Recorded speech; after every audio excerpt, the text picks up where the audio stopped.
तो आज हम लोग संप्रदान कारक और चतुर्थी विभक्ति को पढ़ेंगे और इसका पहला नियम को देखेंगे। पहला नियम क्या है? कर्मणा यमभिरित्यस्य संप्रदान।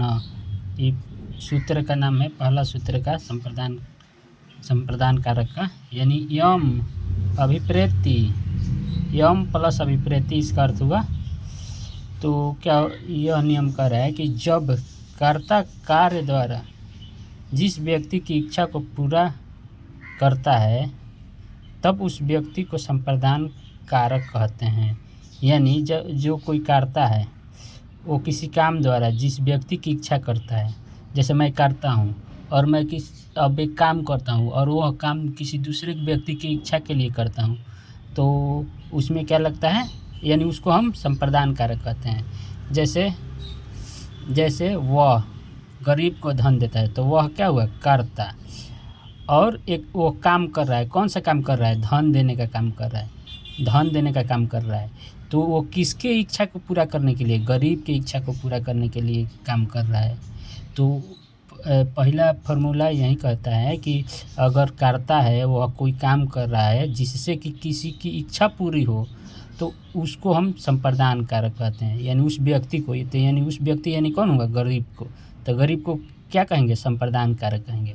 तो और तो क्या हो जाएगा? सह निर्धनाय धनम ददाति। यानी इसी को दूसरा, यानी इसी नियम को दूसरा में कह दिया गया कि चतुर्थी संप्रदान है, यानी संप्रदान कारक में चतुर्थी विभक्ति लगती है। यानी ये तो संप्रदान कारक हुआ गरीब, अब गरीब संप्रदान कारक हुआ तो इसमें हम चतुर्थी को निर्धन का क्या हो जाएगा? चतुर्थी का निर्धनाय, तो इसलिए स निर्धनाय धनम दे जाती। दूसरा एग्जाम्पल है, राजा ब्राह्मण को गाय देता है। तो राजा का राजा हुआ और ब्राह्मण, राजा काम कर रहा है लेकिन वो किसी की इच्छा को पूरा कर रहा है। कौन? किसकी इच्छा? ब्राह्मण को। क्या करके? गाय दे के। तो इसलिए ब्राह्मण क्या हो जाएगा? संप्रदान कारक। और इसमें क्या लग जाएगा? और इसमें चतुर्थी विभक्ति लग जाएगी। तो इसमें हम शायद तृतीय विभक्ति क्या बोल दिए हैं, तो इसमें निर्धन का चतुर्थी क्या हो जाएगा? निर्धनाय। तो यहाँ भी ब्राह्मण का क्या हो जाएगा? ब्रह्मणाय या विप्राय। ब्राह्मण का विप्र भी होता है और ब्राह्मण भी होता है। तो विप्र का चतुर्थी क्या हो जाएगा? विप्राय, या ब्राह्मण का चतुर्थी ब्राह्मणाय। तो क्या हो जाएगा? राजा ब्राह्मण को गाय देता है, तो राजा विप्राय ब्राह्मण। यहाँ गाय क्या है? कर्म कारक है, तो इसमें कर्म कारक में द्वितीय विभक्ति लगता है। अब यह कैसे कर्म कारक है, मैं कर्म कारक द्वितीय विभक्ति में इस फार्मूला को समझाया हूँ कि यह गाय जो है कैसे कर्म कारक है। तो इसमें द्वितीय का गाय का क्या हो जाएगा? गाम हो जाएगा। तो राजा विप्राय ब्राह्मणाय गाम ददाति। तो दो कंप्लीट हुआ। पहला कह रहा है कि अगर कर्ता कोई काम करेगा और वह किसी की इच्छा पूरा करेगा, किसी की इच्छा पूरा करने के लिए काम करेगा, तो जो जिस व्यक्ति के लिए काम करेगा तो उसको हम संप्रदान कारक कहेंगे। और दूसरा कहेगा कि यदि संप्रदान कारक है तो इसमें हम चतुर्थी विभक्ति लगा देंगे। तो संप्रदान कारक में यहाँ चतुर्थी विभक्ति, तो निर्धन का निर्धनाय हो गया, ब्राह्मण का ब्राह्मणाय हो गया। अब तीसरा फार्मूला VVI है। तीसरा सूत्र क्या है? VVI। यह कह रहा है कि दानार्थे चतुर्थी, यानी इसी से अर्थ हो रहा है कि दान से संबंधित होगा। यानी दान के अर्थ में, अर्थात जिस व्यक्ति के लिए कोई वस्तु दान दी जाए तो उस व्यक्ति में चतुर्थी विभक्ति लगती है। काम के अर्थ में, दान के अर्थ में। तो दान के अर्थ में क्या हो जाएगा? चतुर्थी विभक्ति लगेगा। जैसे राजा ब्राह्मण को वस्त्र देता है, तो दान कर रहा है।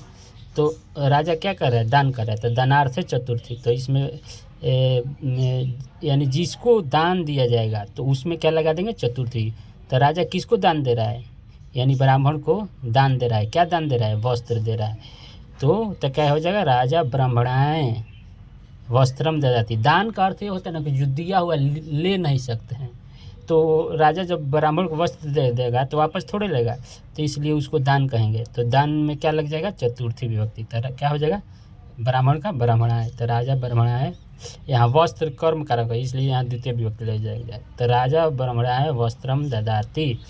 अब पिता पुत्र को फल देता है, तो पिता पुत्र को फल देकर वापस थोड़े लगेगा कि दो दो तुम मत खाओ मैं खाऊंगा, ऐसा बात नहीं है।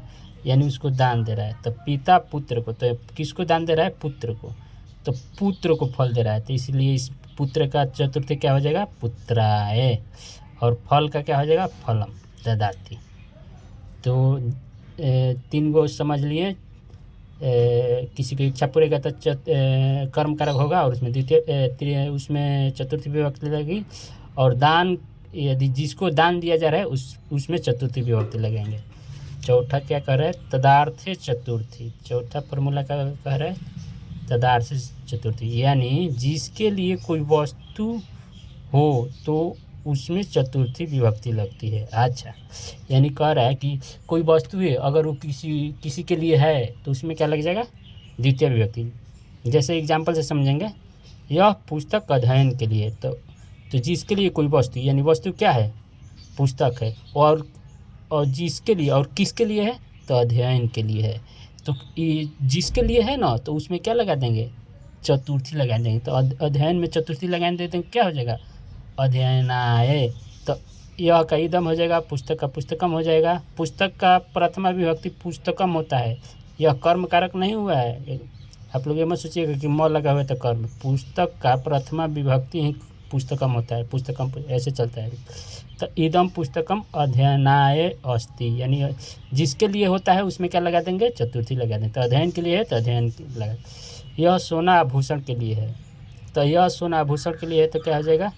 किसके लिए है? आभूषण के लिए। तो आभूषण में हम चतुर्थी विभक्ति लगा देंगे। तो यह का इदम, सोना का स्वर्णम, तो इदम स्वर्णम आभूषणाय अस्ति।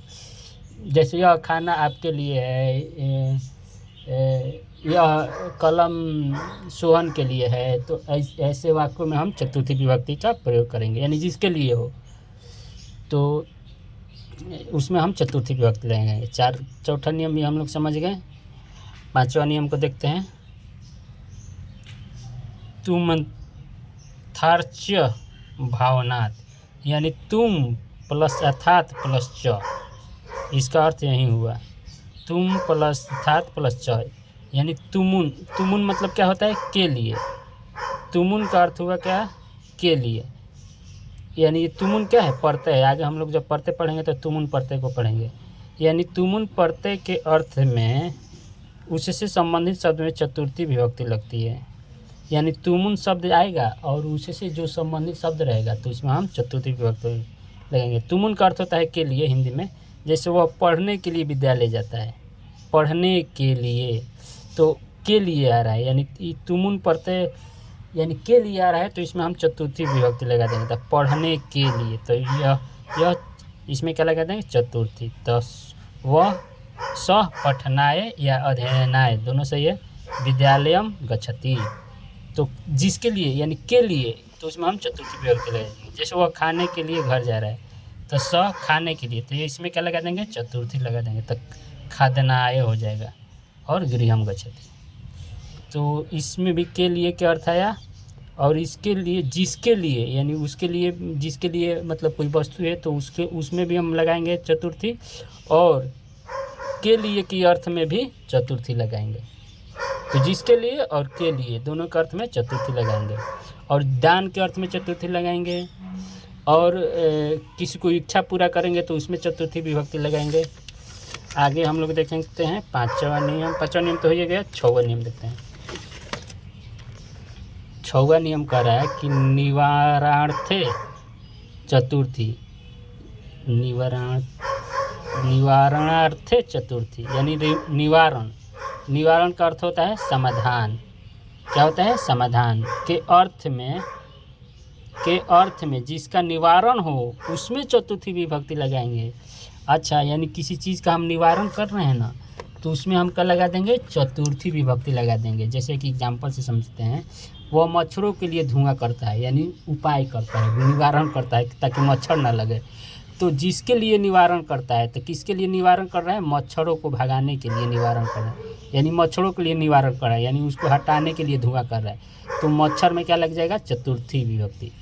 तो क्या हो जाएगा? मच्छरों। यहाँ बहुवचन है, इसलिए चतुर्थी का बहुवचन क्या होगा? मत्स्यभ्य। मच्छर का चतुर्थी का बहुवचन क्या हो जाएगा? मत्स्यभ्य।